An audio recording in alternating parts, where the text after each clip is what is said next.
దేశంలో నెలకొన్న యుద్ధ వాతావరణాన్ని దృష్టిలో పెట్టుకుని మిస్ వరల్డ్ పోటీలను వాయిదా వేయాలని రాష్ట్ర ప్రభుత్వానికి బీఆర్ఎస్ ఎమ్మెల్సీ తెలంగాణ జాగృతి అధ్యక్షురాలు కల్వకుంట్ల కవిత విజ్ఞప్తి చేశారు.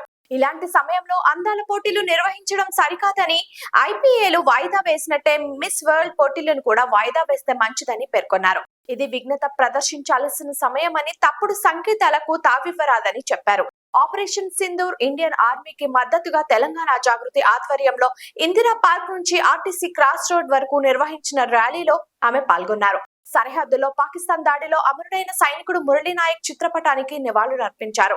ఈ సందర్భంగా ఆమె మాట్లాడుతూ సైన్యానికి స్థైర్యం నింపేందుకు గాను ఈ ర్యాలీ చేపట్టామన్నారు. అన్ని జిల్లాల్లోనూ ఇలాంటి ర్యాలీలు నిర్వహించాలని పిలుపునిచ్చారు. భారత్ ఎప్పుడు తప్పు చేయదు, నీతి నిజాయితీతోనే యుద్ధం చేస్తున్నాం. మనం పాకిస్తాన్ భూభాగంలోని సామాన్య ప్రజలను ఏమీ చేయలేదు, కేవలం ఉగ్రవాద స్థావరాలనే ధ్వంసం చేశామని వ్యాఖ్యానించారు. సీఎం రేవంత్ రెడ్డి రాష్ట్ర ఆదాయాన్ని పెంచడం రాదని, ఇచ్చిన హామీలను నెరవేర్చే పరిస్థితి లేదని ఆమె ఆరోపించారు. పాలన చేతకాని సీఎం రేవంత్ వెంటనే తన పదవికి రాజీనామా చేయాలని డిమాండ్ చేశారు.